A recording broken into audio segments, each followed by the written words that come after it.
Hari itu seharusnya seperti hari-hari biasa. Aku duduk di meja makan sambil menyeruput teh hangat yang aromanya samar-samar menguar. Matahari baru saja menembus tirai jendela apartemenku, memantulkan kilau emas di meja kaca. Dari luar, suara lalu lintas pagi terdengar seperti dengungan konstan yang menenangkan. Aku berpikir akan menghabiskan hari dengan menyelesaikan beberapa proposal kerja dan mungkin makan siang bersama sahabat. Tapi kemudian, dering bel pintu memecah ketenangan itu. Seorang kurir berdiri di depan pintu dengan setumpuk amplop. Senyum profesionalnya tampak kaku, seperti sudah diulang 1000 kali. Untuk ibu, ia menyebut namaku dengan jelas, lalu menyerahkan satu amplop putih yang sedikit lebih tebal daripada surat biasa. Aku berterima kasih singkat, lalu menutup pintu. Saat melihat bagian depan amplop itu, aku langsung tahu ini bukan sembarang surat. Kertasnya tebal, warnanya putih gading dengan pinggiran emas tipis.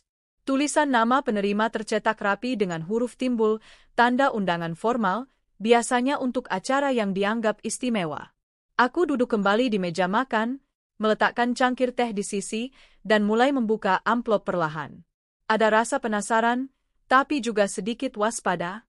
Begitu kertasnya terbuka, mataku langsung menangkap nama besar yang tertera di bagian tengah. Aku membeku. Di sana tertulis, pernikahan, Adrian Mahendra Arani Wulandari. Tanganku refleks meremas ujung undangan. Pandanganku buram sesaat, seperti huruf-huruf itu menari di depan mata. Adrian Mahendra. Nama yang begitu melekat di ingatanku, bukan karena manisnya kenangan, tapi karena luka yang pernah ia goreskan. Ya, Adrian adalah mantan suamiku. Dada terasa sesak. Aku tidak menyangka akan melihat namanya lagi, apalagi diundang untuk merayakan momen terpenting dalam hidupnya dengan orang lain. Pikiran langsung melayang ke masa lalu. Bagaimana aku dulu menikah dengannya dengan hati penuh cinta, percaya bahwa ia adalah pasangan hidup yang akan menemani hingga tua. Tapi ternyata, ia bukan hanya meninggalkanku, ia menghancurkan harga diriku. Masih teringat jelas malam itu, saat ia pulang dengan wajah datar, tanpa sedikit pun rasa bersalah. Aku nggak bisa terus sama kamu, ucapnya dingin, seolah yang dibicarakan hanya soal barang yang sudah tak terpakai. Aku sempat mengira ini hanya pertengkaran biasa. Tapi kalimat selanjutnya menusukku dalam-dalam. Kamu itu jelek, kampungan. Aku malu punya istri seperti kamu. Waktu itu aku hanya terdiam, tidak percaya bahwa seseorang yang pernah mengucap janji setia di depan Tuhan bisa mengucapkan kata-kata sekejam itu. Yang lebih menyakitkan, keluarganya berdiri di belakangnya, mendukung penuh keputusannya. Ibunya yang selama ini bersikap dingin padaku berkata tanpa menahan lidah, Adrian butuh istri yang bisa menaikkan status keluarga kami, bukan malah membuat kami terlihat rendah. Mereka tidak hanya merendahkanku, tapi juga meremehkan keluargaku.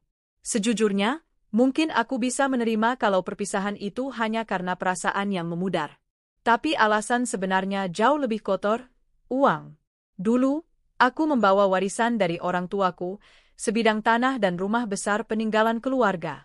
Harta itu kuanggap sebagai jaminan masa depan, tapi ternyata menjadi umpan bagi keserakahan mereka. Mereka membujukku untuk menjual warisan itu, katanya untuk investasi dan membangun usaha bersama. Aku, yang saat itu masih buta soal dunia bisnis, menuruti saja. Ternyata, uang hasil penjualan itu mereka habiskan untuk berfoya-foya, liburan mewah, belanja barang-barang branded, dan membiayai gaya hidup tinggi yang bahkan aku sendiri tidak menikmatinya. Ketika uang habis, cinta mereka padaku ikut hilang. Adrian menceraikanku seolah aku ini hanya barang rusak yang sudah tak berguna. Dan sekarang, bertahun-tahun kemudian, aku menerima undangan untuk menyaksikan pernikahannya dengan wanita lain. Wanita bernama Rani Wulandari, yang aku kenal betul. Dialah pelakor itu. Wanita yang selalu menatapku sinis saat diam-diam mendekati Adrian dulu. Wanita yang terang-terangan berkata suatu hari nanti dia akan mengambil semua yang kupunya. Kurasa dia berhasil. Setidaknya, waktu itu, aku menatap undangan itu lama. Jantungku berdegup, tapi bukan karena sedih lagi. Ada sesuatu yang berbeda di dadaku, semacam api kecil yang menyala, memanas, dan perlahan menjadi kobaran. Sejujurnya, aku sekarang sudah jauh berbeda dari diriku yang dulu. Setelah perceraian, Aku jatuh. Sangat jatuh. Tapi di titik terendah itulah aku mulai bangkit. Aku belajar bisnis, berinvestasi, dan membangun jaringan. Aku memulai dari nol, benar-benar nol, dan perlahan-lahan semua kerja keras itu terbayar. Sekarang, aku punya perusahaan sendiri, properti di beberapa kota, dan tabungan yang cukup untuk memastikan aku tak pernah kembali ke masa kelam itu. Penampilanku pun berubah. Tidak ada lagi baju murahan atau riasan seadanya. Sekarang, setiap langkahku adalah pernyataan bahwa aku berharga. Mungkin Tuhan memang punya cara lucu dalam mempertemukan kembali orang-orang di masa lalu. Aku tidak pernah mencari mereka. Tapi kini, mereka mengundangku sendiri, seolah memberi kesempatan untuk menunjukkan siapa aku sekarang. Mataku kembali tertuju pada undangan itu. Ada rasa getir, tapi juga semacam kesenangan aneh. Aku bisa membayangkan wajah mereka jika melihatku datang dengan penampilan yang jauh dari kampungan. Wajah Adrian yang dulu memandangku penuh hina, wajah Rani yang selalu merasa menang. Aku akan datang. Bukan untuk merayakan kebahagiaan mereka, tapi untuk berdiri di hadapan mereka, memamerkan keberhasilanku, dan membayar lunas harga diri yang dulu mereka rampas.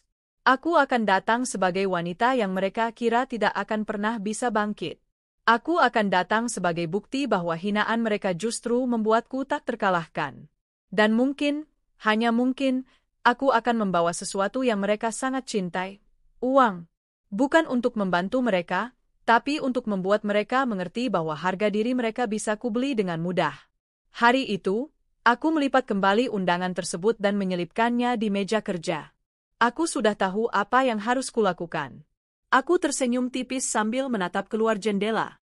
Langit Jakarta mulai menghangat, tapi hatiku membara dengan rencana yang baru saja lahir.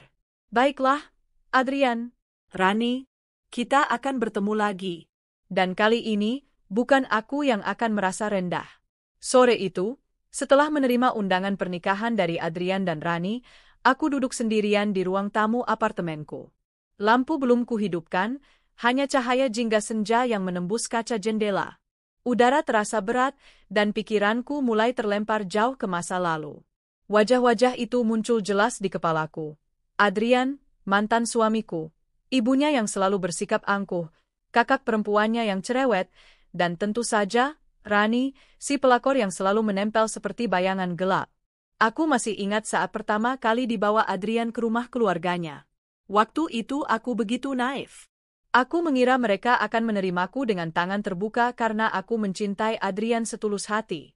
Aku bahkan tidak peduli bahwa aku hanya seorang wanita biasa yang besar di daerah kecil, memakai pakaian sederhana, dan lebih suka memasak di dapur ketimbang berdandan di salon mewah. Tapi sejak langkah pertamaku di rumah itu, tatapan mereka sudah seperti pisau. Ibunya menatapku dari ujung kaki sampai kepala, bibirnya mencebit. "Ini yang kamu pilih, Adrian?" katanya waktu itu, suaranya dingin seperti es. Adrian hanya tersenyum canggung, sementara aku berusaha menahan rasa malu. Kakak perempuannya lebih belak-belakan. "Kamu kerja di mana? Atau cuma di rumah ya?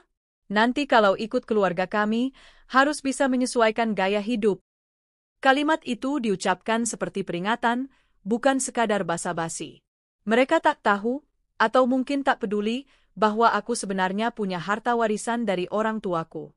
Sebidang tanah strategis dan rumah besar di pinggiran kota. Warisan itu adalah kenangan terakhir dari ayah dan ibu, hasil jerih payah mereka seumur hidup. Aku berniat menjaganya untuk masa depan. Namun, setelah pernikahan, tekanan itu datang pelan-pelan. Adrian mulai membujukku menjual tanah tersebut. "Sayang, ini kesempatan bagus. Kita bisa investasikan uangnya, bikin usaha, biar hidup kita lebih maju," katanya dengan nada meyakinkan. Aku ragu. Tapi itu warisan dari orang tua. Aku mau menyimpannya. Ia tersenyum lembut, menggenggam tanganku. "Kita kan keluarga sekarang. Masa kamu nggak percaya sama suamimu?" Bujukan itu tak hanya datang dari Adrian. Ibunya ikut campur. "Kamu nggak mau masa depan yang lebih baik untuk Adrian? Dia kan butuh modal untuk berkembang." Dan perlahan, aku luluh. Tanah itu terjual. Rumah itu juga. Uang yang jumlahnya sangat besar itu masuk ke rekening bersama kami, yang nyatanya hanya bisa diakses bebas oleh Adrian. Awalnya aku pikir uang itu benar-benar akan dipakai untuk bisnis. Tapi yang kulihat justru sebaliknya. Setiap minggu ada saja barang mewah yang dibeli, tas branded untuk ibunya, jam tangan mahal untuk Adrian, liburan keluarga ke luar negeri, pesta ulang tahun yang berlebihan. Aku yang protes dianggap pelit. Pernah suatu kali aku bertanya, kita nggak jadi buka usaha? Adrian tertawa kecil. Bisnis itu butuh waktu. Santai aja. Kita nikmati dulu hasilnya. Aku mulai merasa seperti orang luar di pernikahanku sendiri.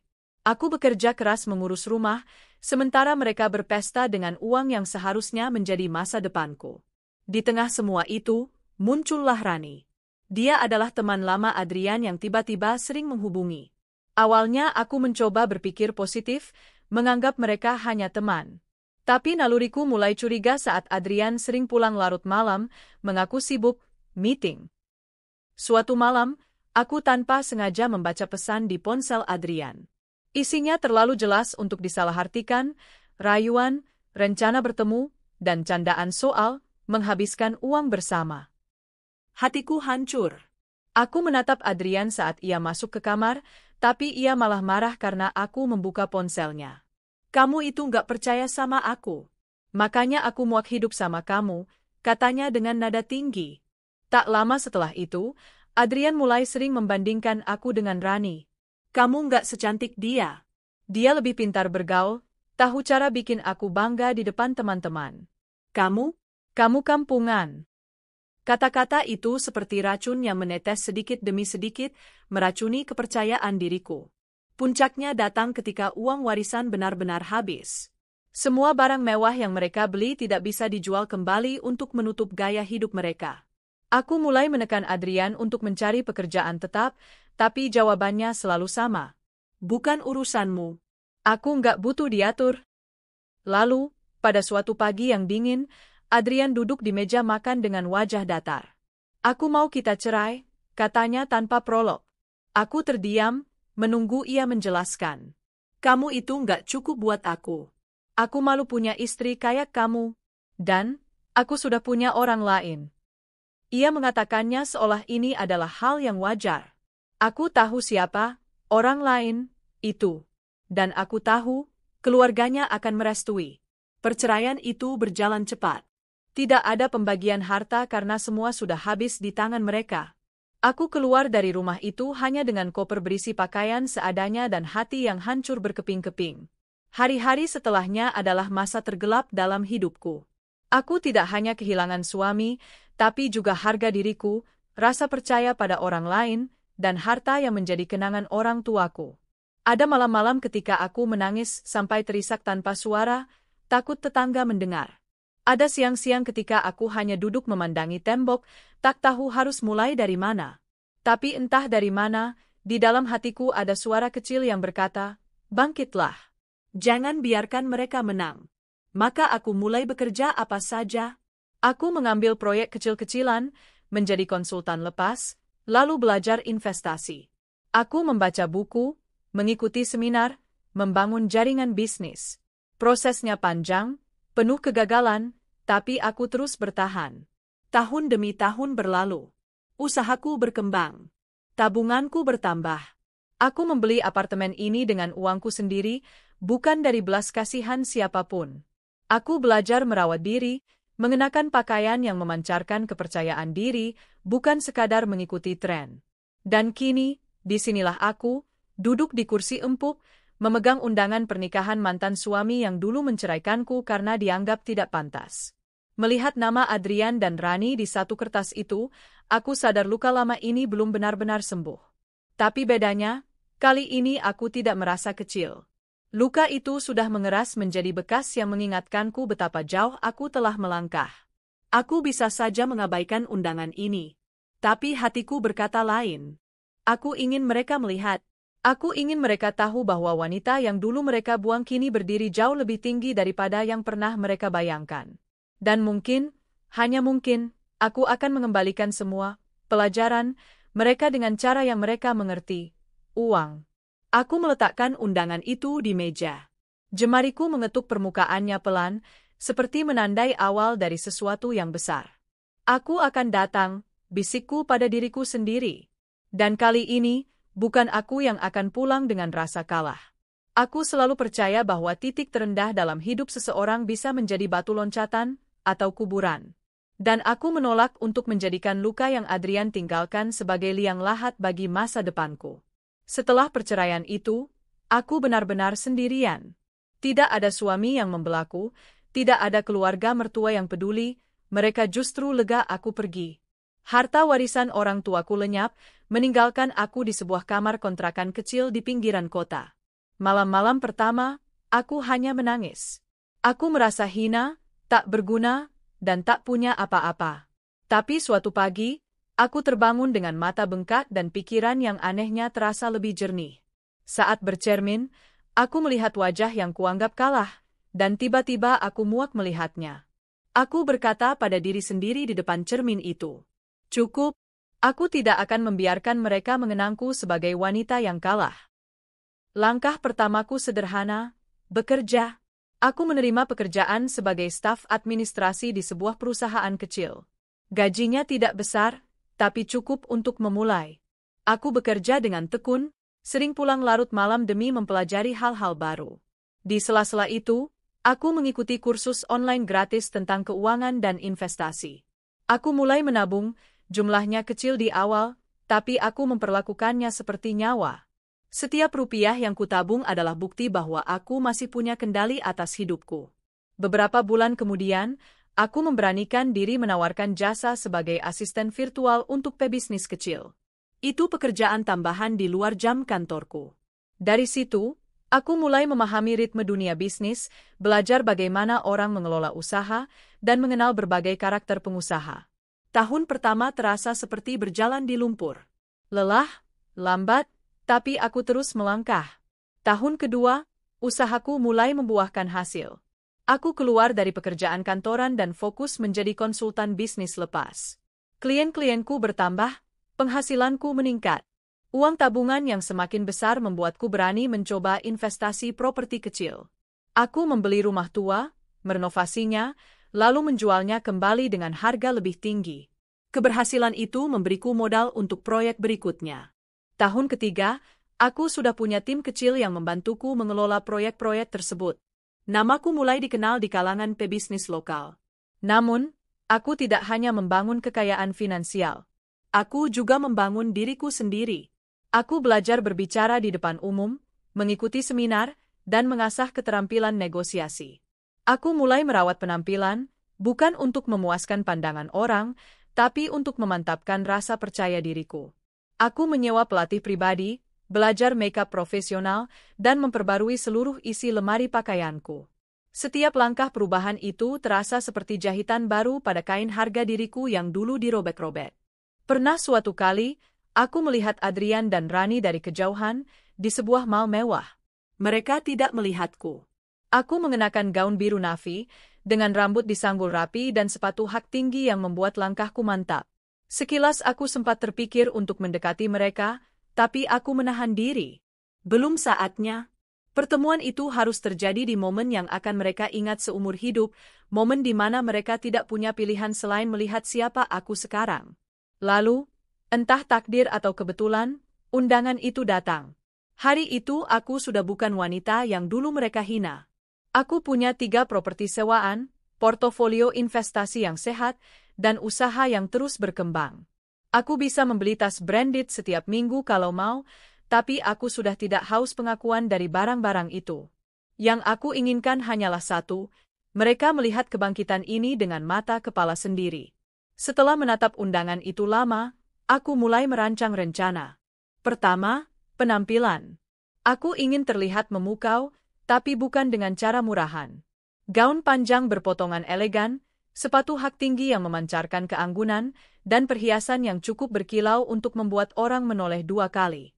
Kedua, hadiah. Mereka mencintai uang lebih dari segalanya, jadi aku akan memberi mereka uang, tapi bukan sebagai bantuan. Aku akan memasukkan 50 juta rupiah tunai ke dalam sebuah amplop emas, lalu menyerahkannya di depan semua orang. Pesan tidak tertulisnya jelas, harga diri kalian murah. Aku mampu membelinya. Ketiga, sikap. Aku tidak akan berteriak, tidak akan memaki. Aku akan tersenyum ramah, berbicara halus, dan meninggalkan mereka dengan rasa malu yang manis tapi mematikan. Balas dendam elegan tidak memerlukan kemarahan yang meledak-ledak, cukup tatapan dan kata-kata yang tepat.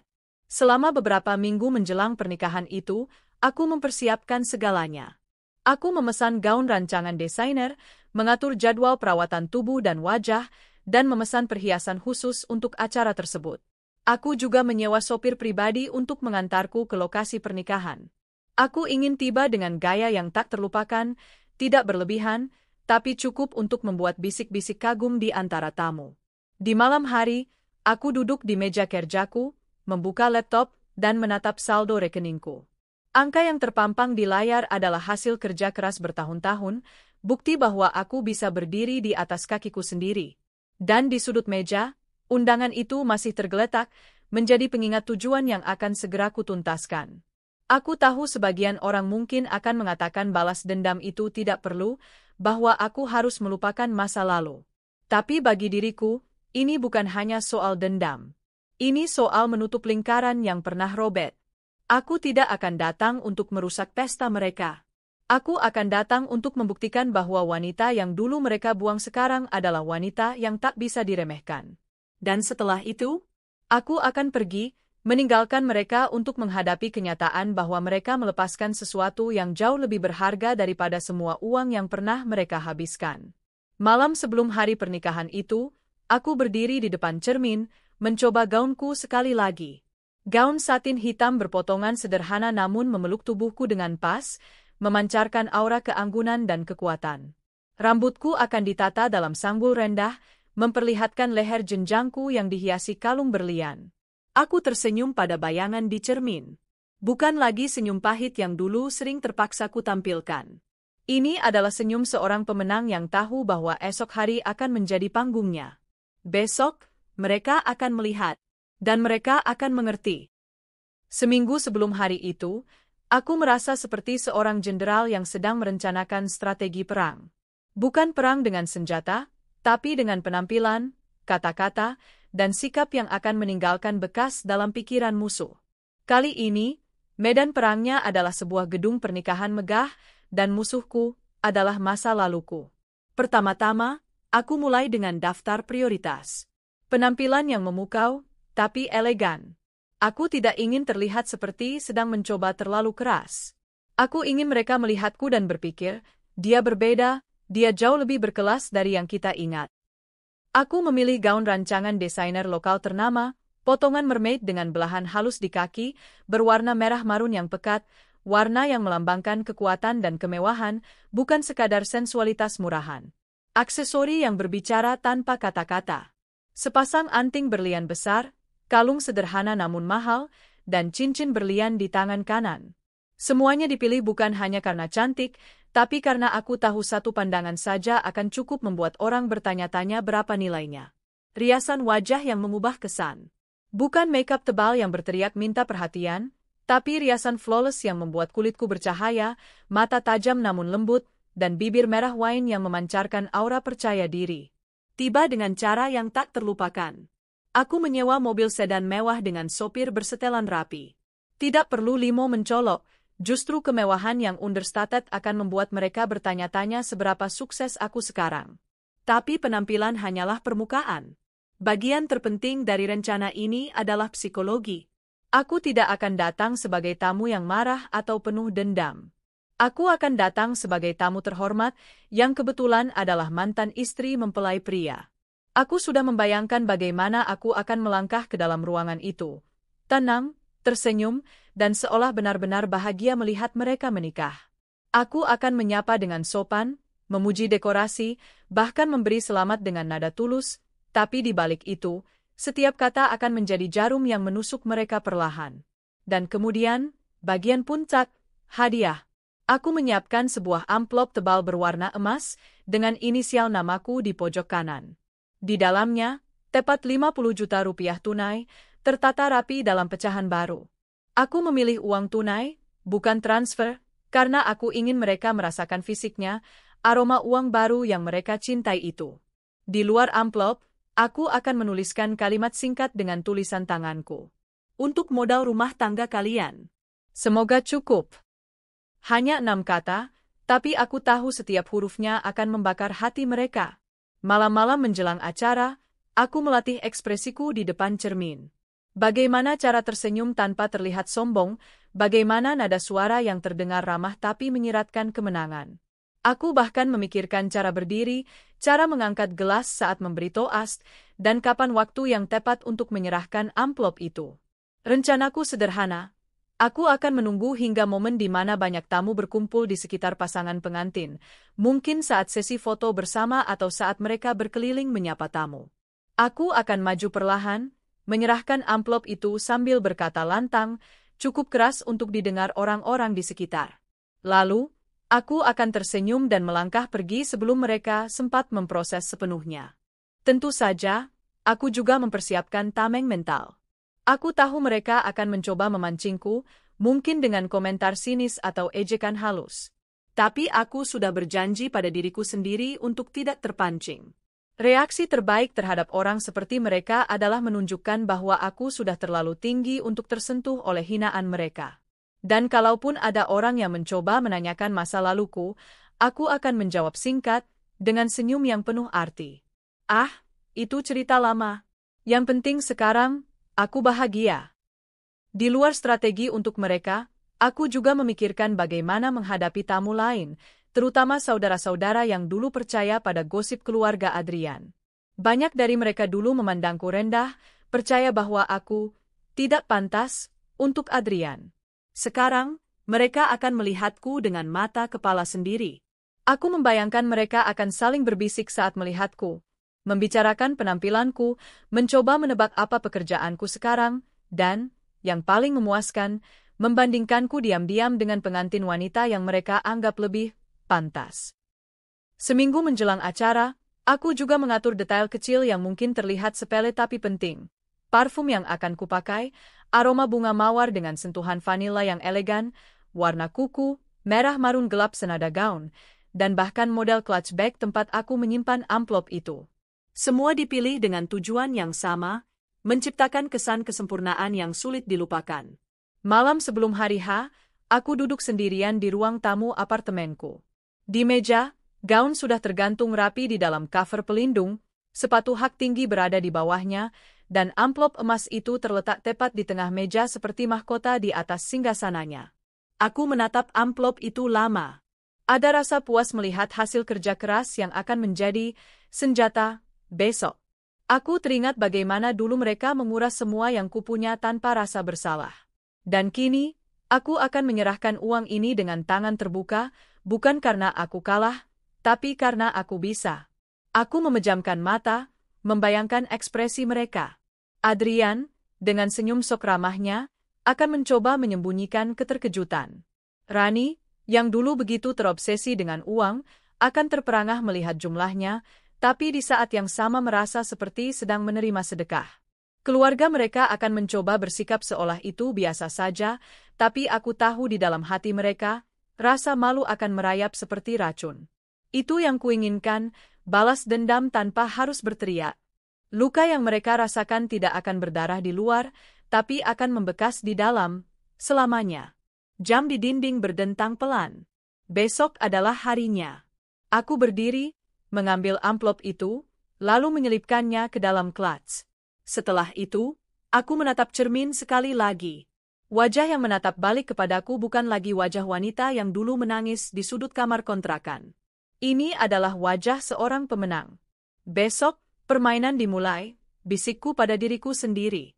Hari itu, matahari bersinar terik, seakan ikut menyoroti panggung balas dendamku. Aku berdiri di depan cermin besar, menatap sosokku sendiri. Gaun merah marun itu memeluk tubuhku sempurna, belahan di sisi kaki memperlihatkan sedikit kulit putih mulus setiap kali aku bergerak. Kalung berlian berkilau di leherku, rambut disanggul rendah dengan hiasan tusuk rambut emas, dan riasan flawless yang membuat mataku tajam menusuk. Di meja rias, clutch hitam kecil itu terbuka, di dalamnya, amplop emas berisi 50 juta rupiah. Aku mengelusnya sebentar, lalu tersenyum miring. Waktunya, membuat mereka ingat siapa yang pernah mereka remehkan. Mobil sedan hitam mewah berhenti tepat di depan gedung resepsi. Pintu dibukakan oleh petugas, dan aku melangkah keluar perlahan. Hak tinggiku mengetuk lantai marmer, tok, tok, tok, memantulkan suara yang terasa menembus telinga setiap orang yang ada di sana. Beberapa tamu yang sedang asyik bercakap langsung menoleh. Aku menangkap tatapan kagum, bisik-bisik penasaran, bahkan beberapa mulut yang sedikit terbuka. Saat aku memasuki lobi, karpet merah seolah menjadi jalanku sendiri. Panitia menghentikan pekerjaannya sesaat untuk memandangku. Aku tersenyum sopan, menulis nama di buku tamu, lalu melangkah masuk. Musik akustik mengalun lembut di ruang utama, tapi semua itu seperti memudar ketika mataku menangkap sosok di ujung sana.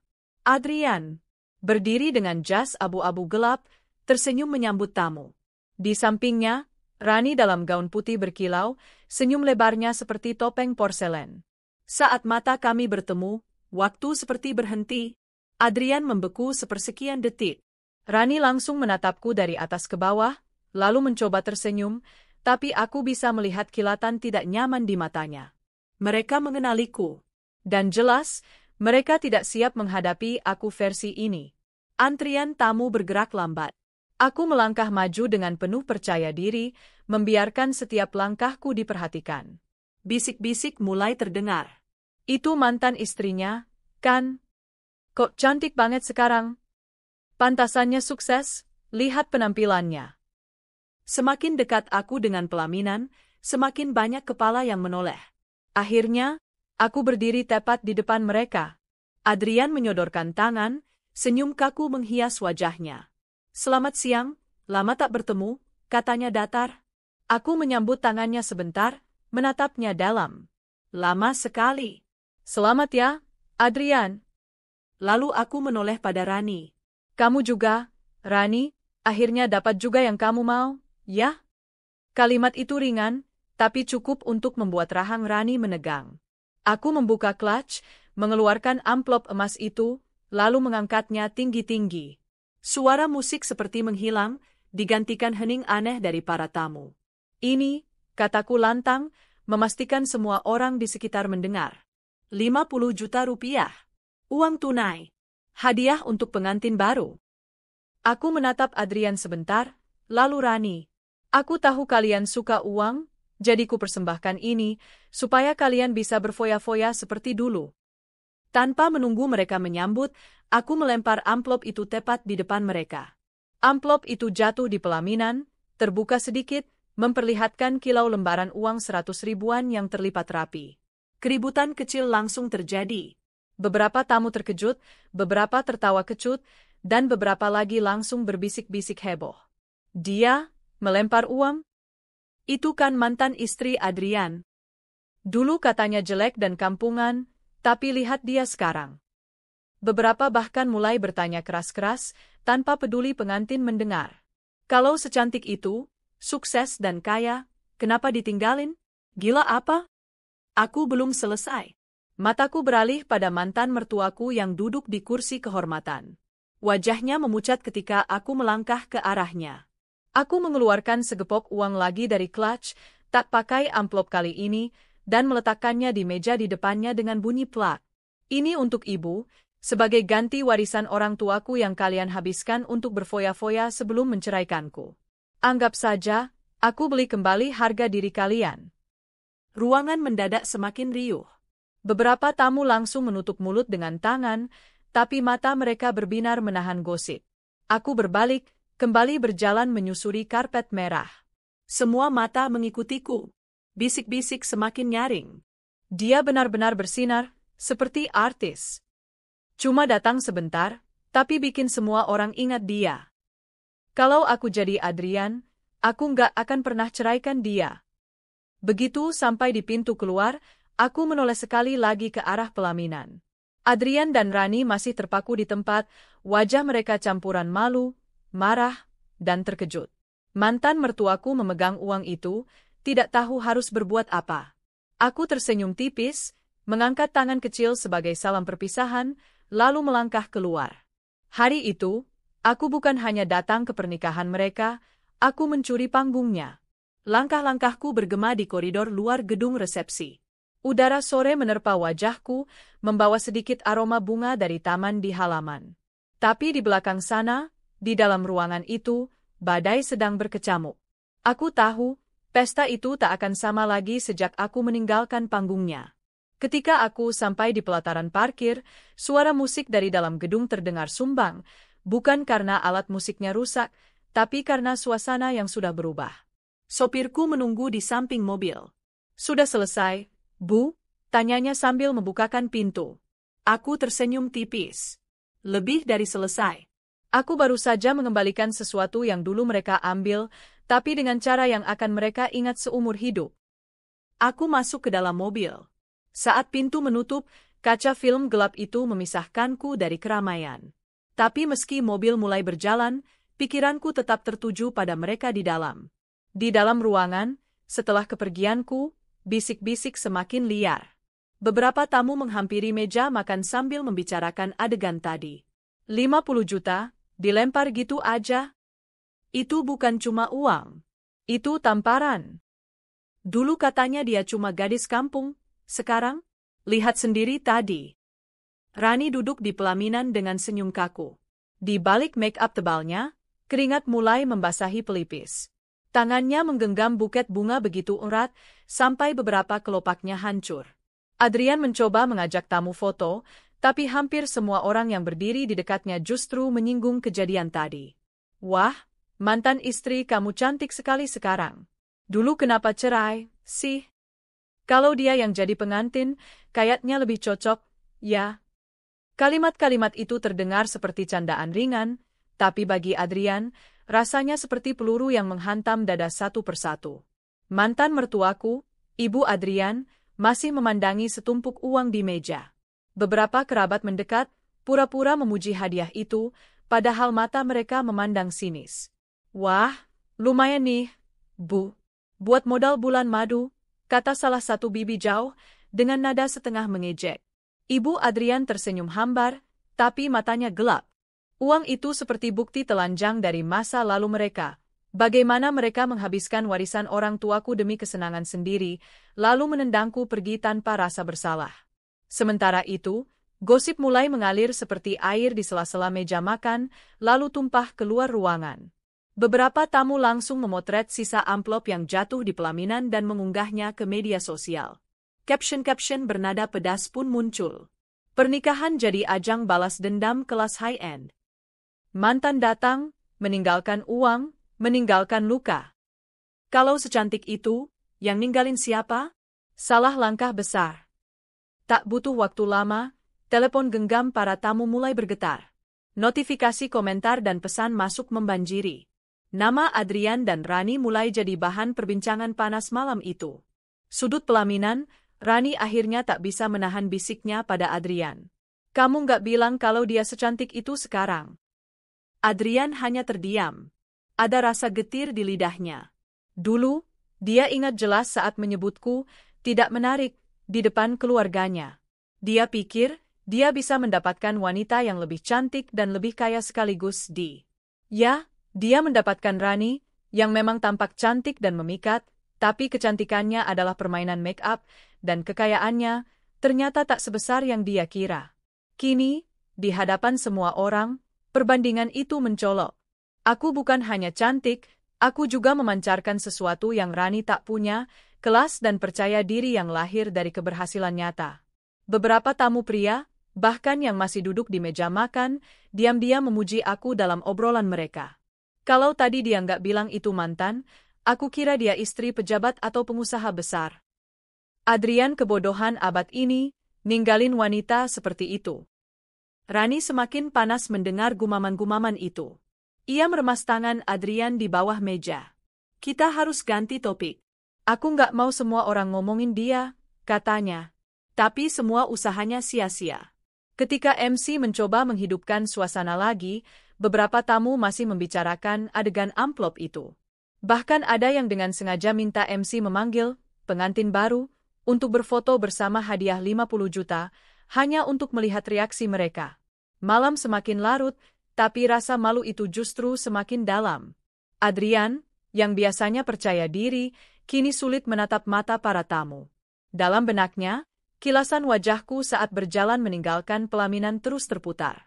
Tatapan mataku, senyum tipis itu, bukan senyum bahagia, melainkan senyum pemenang. Dia tahu, aku datang bukan untuk memberi selamat.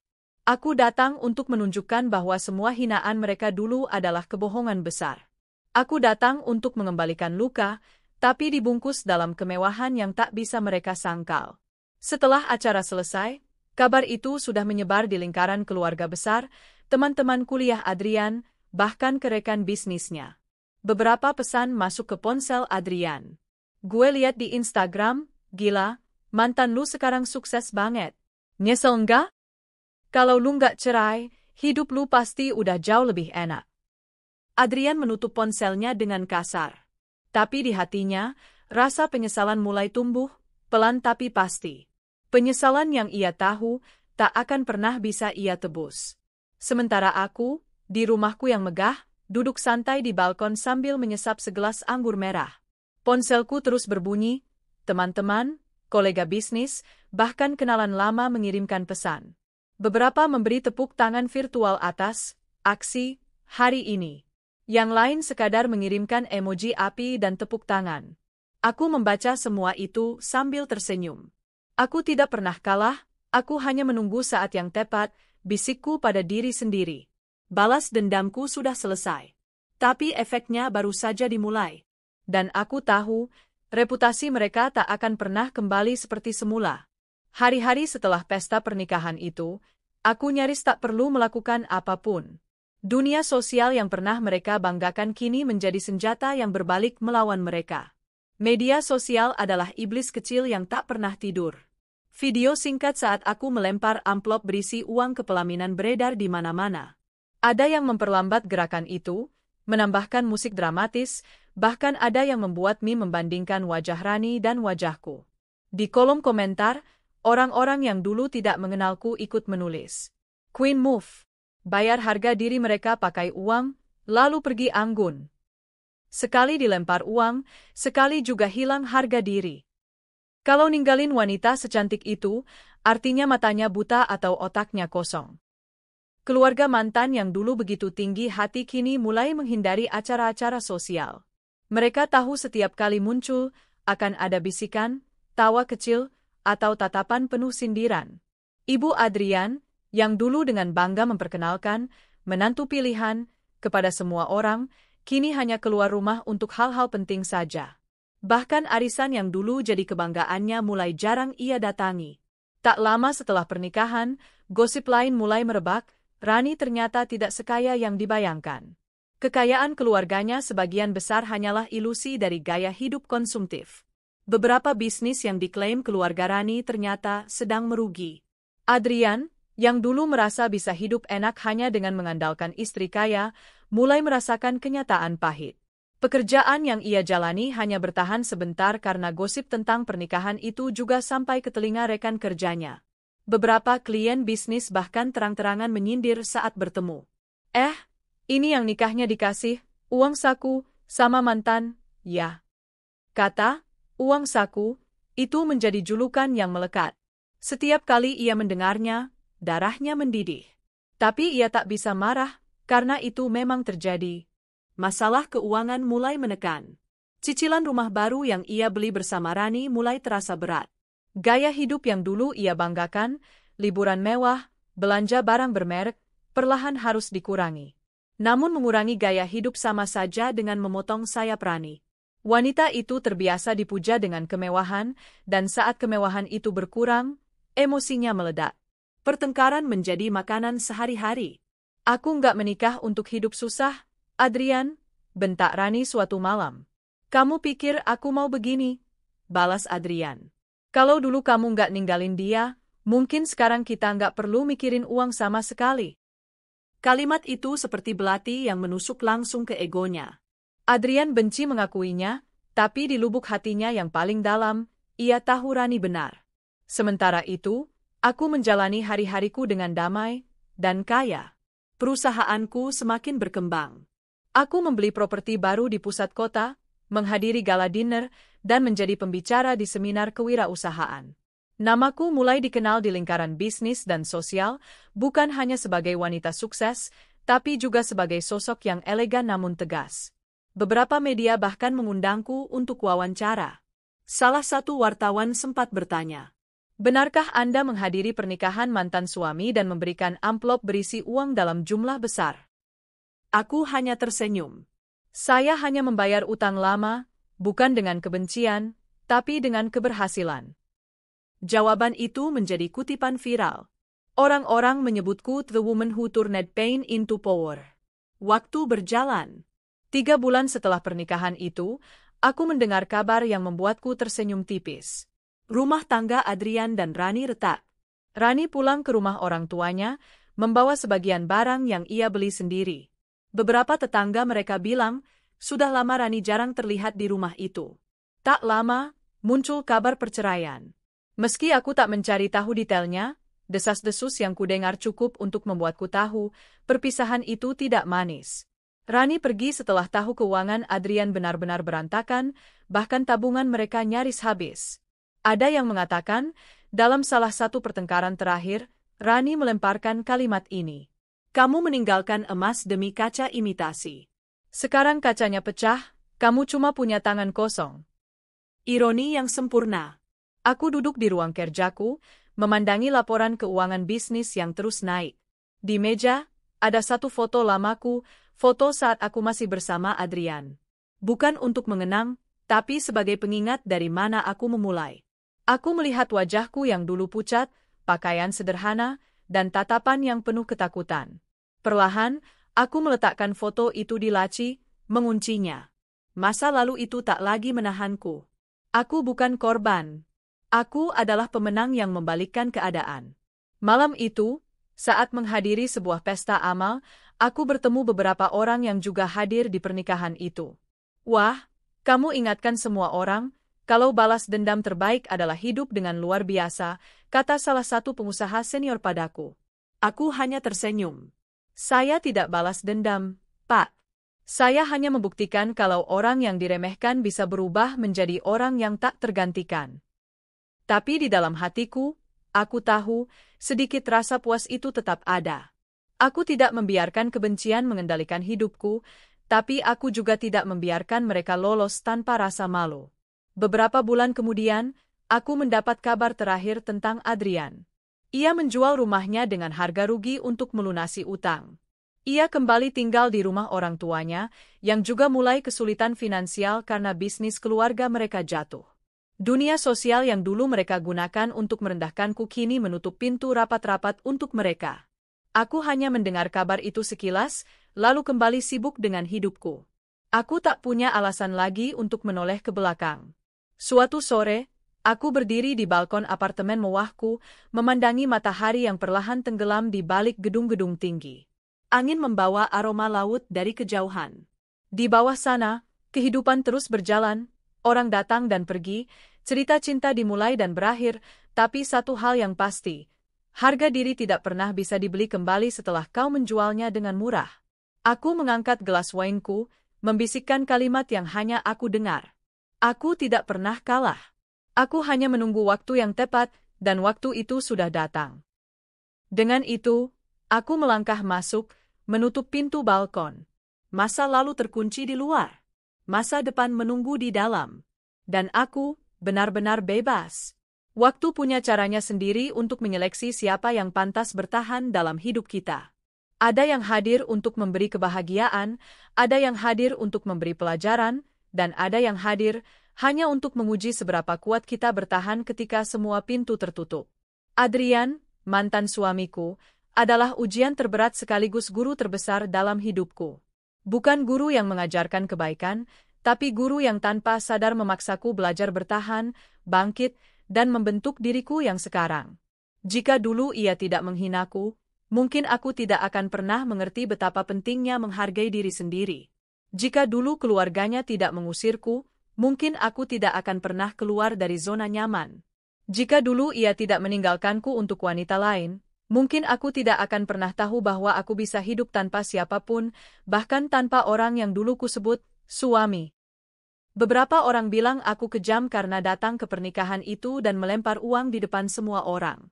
Tapi aku tidak melihatnya sebagai kekejaman. Itu adalah penutupan bab yang sudah terlalu lama tertunda. Itu bukan tentang uang. Itu tentang pesan. Pesan untuk Adrian, keluarganya, dan siapapun yang pernah meremehkan orang lain, bahwa harga diri seseorang tidak bisa ditentukan oleh penampilan, status, atau asal-usulnya. Aku ingin mereka tahu bahwa orang yang mereka kira akan hancur tanpa mereka justru menjadi lebih kuat, lebih cantik, dan lebih berharga dari sebelumnya. Sejak kejadian itu, hidupku berubah menjadi jauh lebih damai. Aku tidak lagi membuktikan apapun pada siapapun. Aku tidak lagi membiarkan dendam menguasai langkahku. Semua yang kulakukan sekarang hanya demi satu orang, diriku sendiri. Aku berinvestasi lebih banyak, memperluas bisnis, dan mendirikan yayasan sosial untuk membantu perempuan yang pernah mengalami kekerasan verbal maupun penindasan dalam rumah tangga. Aku ingin mereka tahu bahwa mereka tidak sendirian, dan bahwa masa depan mereka tidak ditentukan oleh masa lalu yang pahit. Beberapa dari mereka bercerita padaku sambil menangis bahwa mereka merasa tak berharga setelah ditinggalkan pasangannya. Aku selalu menatap mata mereka dan berkata, "Lihat aku. Aku pernah ada di posisi itu. Dan aku di sini sekarang, berdiri dengan kepala tegak. Kalau aku bisa, kamu pun bisa." Tentang Adrian, aku tidak pernah mencarinya lagi. Kadang, gosip tentangnya sampai juga ke telingaku, tentang bisnisnya yang gagal, keluarganya yang menjual aset, atau pernikahan keduanya yang kandas. Tapi aku tidak lagi merasa puas atau marah mendengarnya. Aku hanya netral. Karena pada akhirnya, dia hanyalah bagian dari bab lama yang sudah tertutup rapat. Bagian yang, jika kubuka lagi, hanya akan mengeluarkan debu. Malam itu, beberapa tahun setelah semua kejadian, aku diundang ke sebuah gala charity. Saat berdiri di sudut ruangan, menikmati musik orkestra, aku melihat sekilas sosok yang tak asing di antara kerumunan. Adrian. Ia tampak lebih tua dari terakhir kali kulihat, garis wajahnya lebih tegas, tapi ada lelah di matanya. Pakaian yang ia kenakan rapi, tapi tidak lagi bermerek mewah seperti dulu. Matanya menatapku, lalu berhenti di sana. Aku melihat ada banyak hal di tatapan itu, penyesalan, rasa ingin bicara, tapi juga kesadaran bahwa jarak antara kami terlalu jauh untuk dijembatani lagi. Kami tidak saling menyapa. Tidak ada salam, tidak ada basa-basi. Hanya tatapan singkat, lalu aku berbalik. Karena aku tahu, dalam diam itu, ia mengerti segalanya. Ketika aku meninggalkan acara malam itu, angin malam menyapu wajahku. Aku tersenyum, bukan karena kemenangan, tapi karena kebebasan. Kebebasan dari masa lalu yang dulu mengikatku. Kebebasan dari rasa ingin membalas. Kebebasan untuk hidup sesuai pilihanku sendiri. Di atas langit, bintang-bintang bersinar terang. Dan aku tahu, aku pun bersinar, bukan karena ingin dilihat, tapi karena aku akhirnya menemukan cahaya dari dalam diriku sendiri. Hari ini, aku tidak lagi memikirkan siapa yang datang dan pergi dalam hidupku. Aku hanya memikirkan bagaimana caranya aku bisa menjadi lebih baik dari diriku kemarin. Aku tidak lagi berusaha menunjukkan pada dunia bahwa aku kuat. Dunia sudah melihatnya. Yang lebih penting, aku sudah melihatnya sendiri. Karena pada akhirnya, balas dendam yang paling indah bukanlah membuat orang lain menderita, tapi membuat diri kita sendiri bahagia, sukses, dan damai. Dan itulah yang kupilih, menjadi wanita yang tak lagi menoleh ke belakang, karena segala yang kuinginkan ada di depan. Aku tidak pernah kalah.